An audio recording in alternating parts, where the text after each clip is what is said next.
Hi everybody and welcome back to my channel, Sushi Dragon Master. So today I'm going to give you my August wrap up. So in August I read 9 books, which beats my past record of 8 books. And my goal for this month was 8 books, so I passed my goal, which is awesome. So let's get started. So the first book I read in the month of August was Linger by Maggie Stiefvater.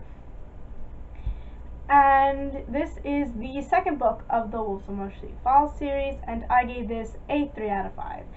I liked Shiver better, and I didn't really even like Shiver all that much, so that's saying something.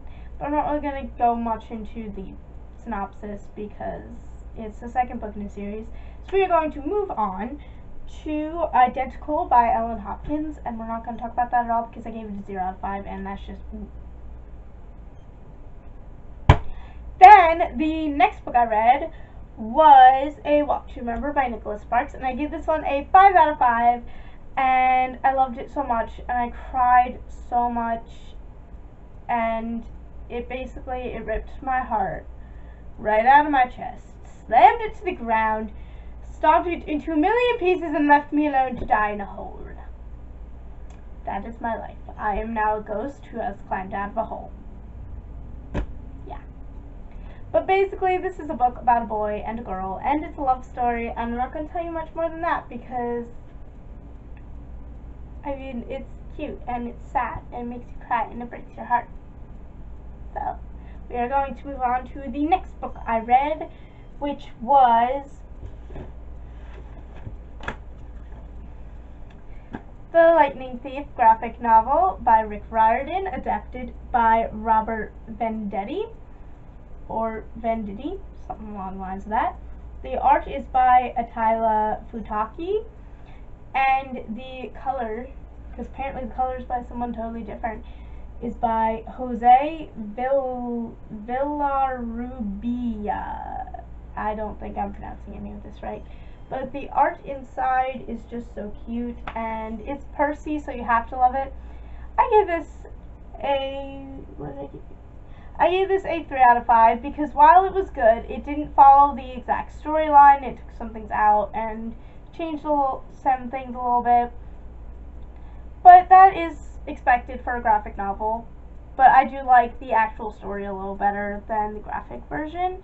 But I still did very much enjoy this because it's Percy, so why wouldn't I enjoy it? So then the next book I read was A Sound of Thunder by Ray Bradbury, and I gave this one a 4 out of 5. And this is a short story, and it's sci-fi about people who go on a safari to the past to hunt dinosaurs. And basically, I had read this before, but I forgot most of it, so I reread it for Booktubeathon, and honestly, I think it's okay. It's written well, but it's really just not my thing, you know, but I would recommend it to people who are big sci-fi people.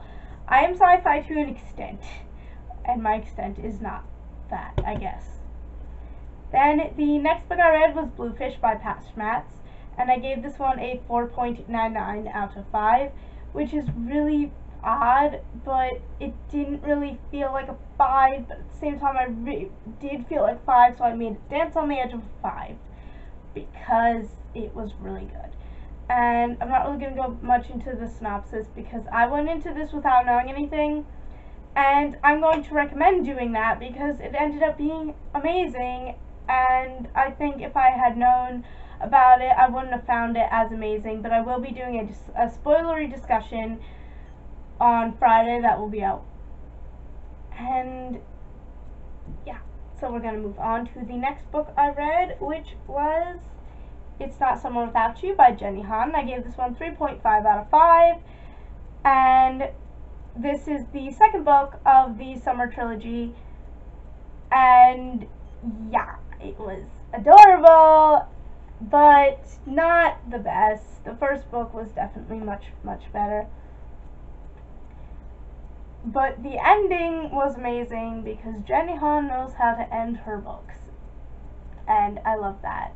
I love how she just kind of can bring it in, and if there's going to be another book, she can keep you guessing. But then when it's the final book, she makes everything so just beautiful and final, and like you're so satisfied with how it ends, because I'm hardly ever satisfied.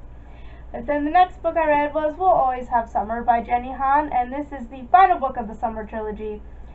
And it was, all the feels in this book were so extreme and wrapped in a cute little package. And I really love this cover. This is one of my favorite covers of the series.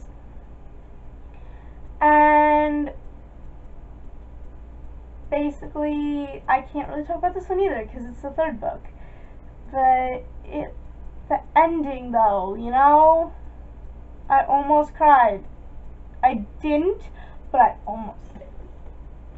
Then the last book I read in August was Throne of Glass by Sarah J. Maas, or Maas, Sarah J. Maas. I'm not good with names, okay? And I give this one a 4.5 out of 5 because it's just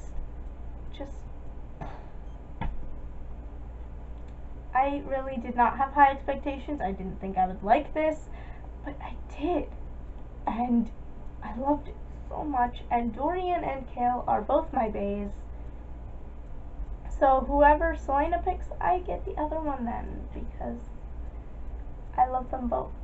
But Throne of Glass is basically about this girl, Selena Sardothien, who gets taken out of this death camp and goes to compete to be the king's champion.